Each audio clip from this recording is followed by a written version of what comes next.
Salut tout le monde et bienvenue pour une nouvelle vidéo. Aujourd'hui, on va parler ensemble d'entraînement des cuisses, notamment quand on a des problèmes articulaires. Aujourd'hui, ce sera surtout des problèmes de hanche, mais ça peut s'appliquer à n'importe quelle articulation et n'importe quel groupe musculaire. Vous allez voir, c'est hyper intéressant, du moins je pense. Mais avant que j'oublie, n'oubliez pas de mettre un petit pouce bleu directement sous la vidéo. Votre soutien compte beaucoup plus que vous ne le pensez, comme j'en parlais dans mon dernier Leadercast. Alors, venons-en au fait tout de suite. Donc, c'est une question que j'ai reçue sur les forums Superphysique de Jérôme. Donc, je vais partager mon écran parce que la question est assez longue.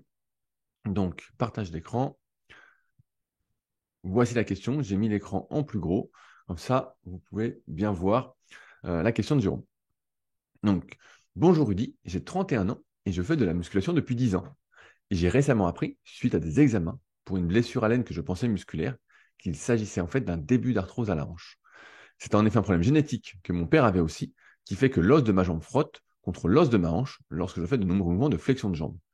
Malheureusement, je ne peux quasiment plus faire aucun exercice pour les quadriceps, car cela me fait trop mal dès que je fais une flexion de jambe. Donc il ne peut plus faire de squat avant et arrière, et ses variantes, de fente et de ses variantes, de presse à cuisse, de soulevé de terre, et la marche, la course et le vélo lui font également mal. Par contre, il peut faire tout ce qu'il veut pour les ischios et fessiers, même de l'extension au bras lombaire, et même du hip thrust. Mais pour les quadriceps, le seul exercice qu'il peut faire, c'est du leg extension. Alors il se pose plusieurs questions. 1. Suis-je condamné à ne pouvoir réaliser que cet exercice pour les quadriceps? 2. Comment continuer à progresser et grossir des cuisses avec seulement un exercice d'isolation? Enfin 3. Est-ce qu'un certain volume ou des techniques d'intensification serait judicieux dans mon cas? Alors on va commencer très simplement par le plus simple. Comment continuer à progresser et grossir des cuisses avec seulement un exercice d'isolation?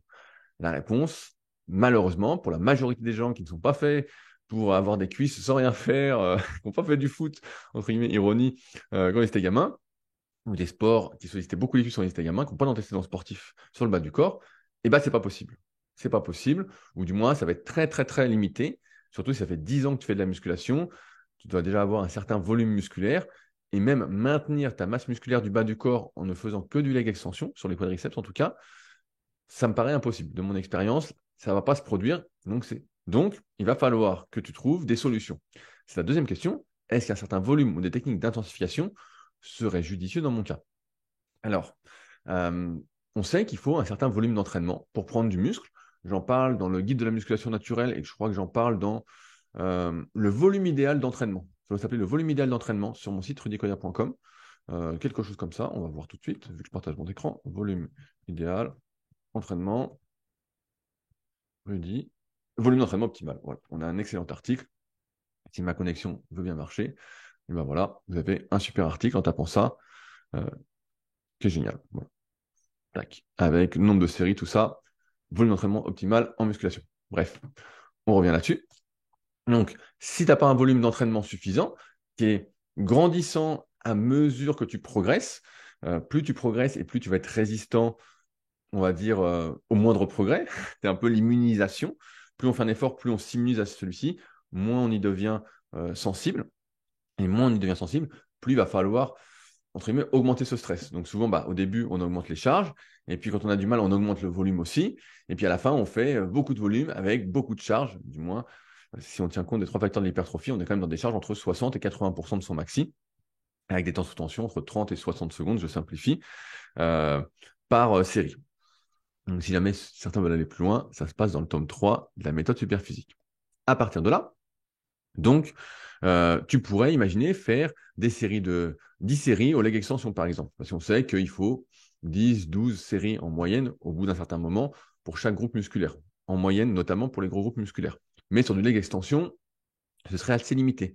Parce qu'il faut savoir aussi que quand on sélectionne des exercices, on a remarqué que quand un exercice est tiré vraiment, il était beaucoup plus productif. Il y a mon collègue et ami Fred Kos qui en a parlé justement sur son compte Instagram, donc c'est à son nom, je crois, récemment, avec notamment la titine, qui est maintenant considérée comme le troisième myofilament avec l'actine et la myosine, qui est particulièrement impacté lorsqu'il y a un étirement durant l'exercice. Et sans l'étirement, qu'on n'a pas au leg extension, la croissance musculaire est bien réduite. C'est un peu la même chose quand on veut comparer, par exemple, du curl concentré pour les biceps et puis du curl incliné. Le curl incliné est 10 fois plus efficace, peu importe sa morphoanatomie ou quoi, en dehors des risques de blessure ou autres, de ses capacités de mouvement, c'est beaucoup plus efficace. Donc là, le leg extension, c'est sûr que ce n'est pas l'exercice, peu importe le volume que tu vas faire, qui va t'aider à faire grossir tes quadriceps. Après, est-ce que tu pourrais faire des techniques d'intensification? Bah, même si tu en faisais, par exemple, des séries dégressives ou même des répétitions en négatif, en montant à deux jambes et en descendant à une jambe, je pense que ce ne serait pas suffisant. Ce serait mieux, mais ce ne serait pas suffisant non plus. Alors, quelle solution s'offre à toi? Euh, Eh ben, il va falloir, entre guillemets, travailler autour de ta douleur. Ce qu'on sait aujourd'hui, c'est que la douleur que tu ressens n'est pas forcément proportionnelle à ton début d'arthrose à la hanche, aux atteintes physiques que tu pourrais avoir. On sait par exemple que tu peux avoir le dos complètement massacré, plus du tout d'espace entre les vertèbres, et n'avoir aucune douleur. Et par contre, tu as des personnes qui ont presque rien, puis qui sont hyper sensibles à la douleur. Cette sensibilité à la douleur, elle est propre à chaque individu en fonction de ses expériences, en fonction de comment il se donne du mal au jour le jour, de comment, entre guillemets, il vit. Après, en dehors de ça, il y a également une part d'hérédité. On peut avoir mal alors qu'on n'a presque rien, voire rien du tout, et certains seront complètement bousillés, comme je disais, et auront absolument rien. Ce que je veux dire, c'est qu'aujourd'hui, ta priorité, Jérôme, c'est de retrouver, entre guillemets, ou du moins de maintenir une certaine amplitude. Peut-être qu'aujourd'hui, tu es dans une phase aiguë de ton arthrose de hanche, de douleur, et donc bah, ça a envoyé plein de signaux à ton cerveau de remonter, entre guillemets. Notre corps, il faut le rappeler, c'est que des capteurs, et il n'y a pas de centre à la douleur, il n'y a pas un centre unique à la douleur dans notre cerveau, mais voilà, ça a remonté, ça a remonté, ça a remonté en disant, entre guillemets, danger. Et ton cerveau a dit, bah, il y a danger, donc il t'envoie ce signal de la douleur en disant, attention, attention, il y a danger, il y a danger. Mais comme c'est avec ton système nerveux, ton cerveau, et que moi je suis très partisan aujourd'hui, c'est ma phrase du moment, de faire équipe avec soi-même, il va falloir que tu apprennes à bouger autour de la douleur et à rebouger progressivement pour dire à ton cerveau, t'inquiète, je suis dans une zone de sécurité, je peux bouger et en y allant très progressivement. Donc là, il y a plein d'exercices que tu ne peux pas faire, mais il y a de fortes probabilités que tu puisses les refaire. Par exemple, faire du vélo, qui est une modalité, euh, une activité sportive très peu traumatisante, il y a de fortes probabilités que tu puisses le faire. Franchement, là, pour l'instant, peut-être pas, mais dans ce cas-là, tu montes la selle à fond, tu as moins de flexion de hanche, et puis tu vas pouvoir pédaler doucement. Euh, ça va t'aider. La marche, pareil, tu vas marcher doucement, il n'y a presque pas de flexion de hanche, tu vas pouvoir y aller progressivement, à force de bouger autour de la douleur, pareil, tu peux bouger la hanche dans tous les sens, des rotations internes, des rotations externes, toujours dans une amplitude, entre guillemets, qui ne génère pas trop de douleur. On estime, entre guillemets, que si tu fais des mouvements et que la douleur est autour de 3 sur 10, en termes d'intensité, ça va. Et après, tu dois surveiller qu'est-ce qui se passe après l'effort. Est-ce que ça, une heure ou 2 heures après, est-ce que ça a relancé la douleur ou est-ce que c'est revenu où ça en était? Si tu as 3 sur 10 et que ça n'a pas relancé la douleur après, voire que c'est peut-être un peu mieux et même le lendemain, c'est pareil, voire mieux, bah, tu es sur le bon, entre guillemets, comment je pourrais dire ça? Tu es sur la bonne voie. Tu es sur la bonne voie, voilà. T'es sur la bonne voie. Et donc, il faut que tu continues ça. Par contre, ça, c'est des choses à faire tous les jours. On l'oublie, mais on se brosse bien les dents tous les jours, on se lave tous les jours, du moins j'espère. Et les articulations, c'est la même chose. Si tu t'en sers pas tous les jours, si tu n'explores pas des amplitudes tous les jours dont tu as besoin, et bien en fait, tu perds les choses.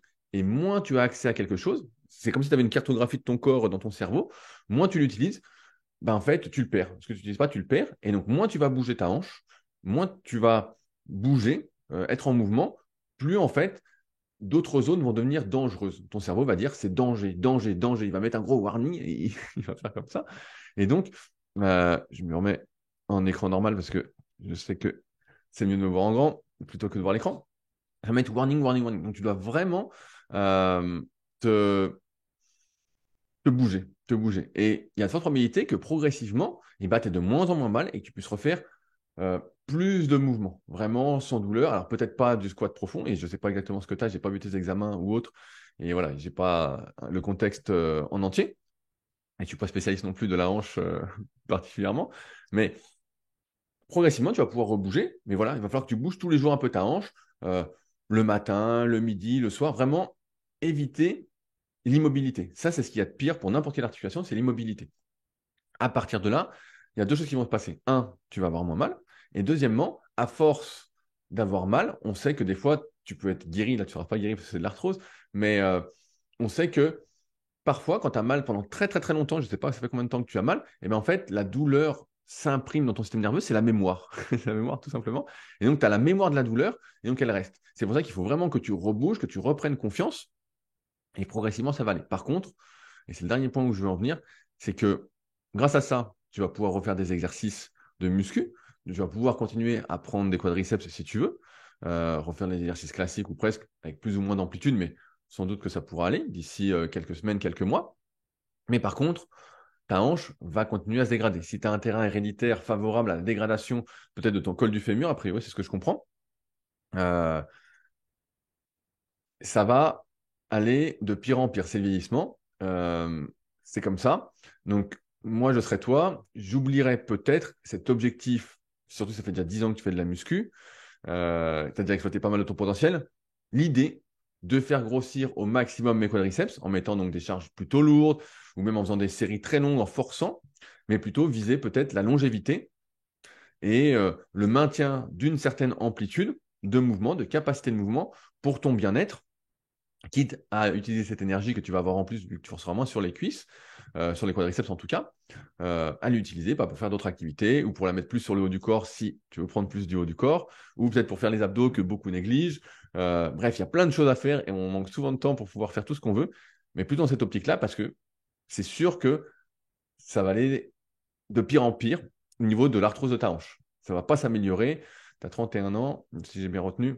Et donc, c'est le vieillissement. Et même si tu prends du super collagène, super physique, tu prends de la glucosamine, que tu manges sainement, que tu manges plein de légumes, que tu fais attention au pH des aliments que tu vas manger, tout ça, il n'empêche que ça va aller de pire en pire, même si tu peux ralentir un peu la situation. Mais trois choses, donc, je résume. Un, l'extension ne sera pas suffisant. Deux, tu dois bouger.